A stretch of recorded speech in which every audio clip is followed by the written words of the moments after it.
lahat hindi natin expect. Pero alam niyo yung mga kabunso, nakatingin lang siya sa atin. Ginaguide lang tayo. Sinusubaybayan niya lang tayo. Totoo yung mga bunso, maniwala kayo mga kabunso. The more na gumagawa tayo ng mabuti sa kapwa, sa sarili natin, mahal natin ang pamilya natin, mga kapatid natin, mas mahal dapat natin ang mga magulang natin. Iba yung blessing na ibibigay sa atin. Tignan nyo, imagine sa akin, sa dami-dami ng mga pagsubok na binigay sa akin ng Panginoon.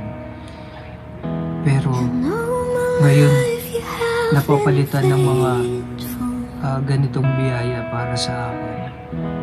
So minsan may mga, lagi ko rin sinasabi, hindi naman lahat, not all the time, minsan nasa taas tayo, not all the time mayaman ka, not all the time kilala ka, not all the time sikat ka, not all the time may trabaho ka, not all the time healthy ka. Isipin natin na bilog lang yun. Isipin din natin na hindi palagi nandun tayo sa kung ano ang meron tayo ngayon. Kung mayaman ka, hindi mo alam kung kailan, hanggang kailan yung yaman mo. Kung sikat ka, hindi mo alam kung hanggang kailan yung kasikatan mo. Kung wala kang trabaho, hindi mo alam kung kailan ka walang trabaho. Minsan gagawin na yun yan. Pagsubok yan na minsan hindi mo alam na alam niyo yung mga pagsubok kasi sa atin minsan mga boss. Yun yung sinasabi na itetest ka lang ni God kung hanggang kailan yung pananalig, pananampalataya at paniniwala mo sa Kanya at yung tiwala na binibigay mo sa Kanya. Kasi lahat yan alam ni Lord. Lahat. Promise, alam lahat ni Lord. Kung anong ginagawa mo, kung anong ginagawa mo sa pamilya mo, sa kapwa mo, at kahit kanino. Alam ni Lord yan. Maniwala ko. Huwag nating isipin, huwag natin sabihin na hindi natin kasi nakikita. Kaya ganyan tayo. Pero inuunti-unti niya buso. Maniwala kayo. Maniwala kayo at sa hindi. Yun ang katotohanan. Basta wag lang tayong tumigil sa pananalig at pananampalataya sa Kanya. At isa na yung way na ginagawa natin yung mga kabutihan, paggawa natin ng kabutihan. Mas maganda na yung wala tayong na-agregadong tao mga kabunso. Okay na yung mga time na tayo yung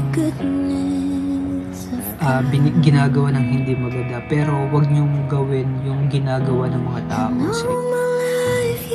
Kung may maayos sa inyo, hayaan nyo sila mga kabunso. At least isipin ninyo, hindi sila yung may ayaw dito sa iyo. Gusto ka nila, mahal ka nila. Kaya okay na ako doon. Kahit sila lang ang magmahal sa atin mga kabunso. Diba isipin ninyo kung gaano kabuti ang Panginoon sa buhay ko, sa buhay natin. Diba? For sure naman may mga tao din dyan na patuloy pa rin binibiyayaan ng Panginoon. Alam niyo, boring minsan yung mga usapan about kay God. Pero maniwala kayo, huwag niyo ika-boring yun dahil huwag niyo hintayin na si Lord ang maboring din sa inyo. Kaya tayo, spread yung love, spread natin yung respeto sa bawat isa. Napakadali naman yun eh. Huwag natin isipin na huwag tayong magpakalubog sa kayamanan na gusto natin kasi the end of the day ang iba sabi the end of the day hindi naman natin madadala yan pero maiiwan yan sa mga natin pero at least nagkaroon man tayo ng blessing kasi gumawa tayo ng kabutihan sa kapwa natin, gumawa tayo nung time na nabubuhay pa, diba? See, God is good.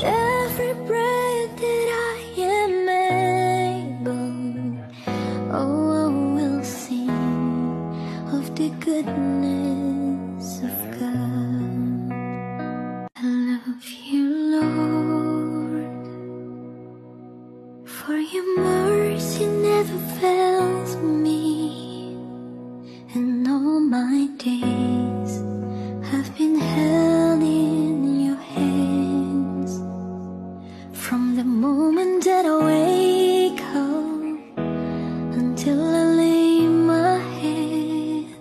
Oh, I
I will sing of the goodness of God.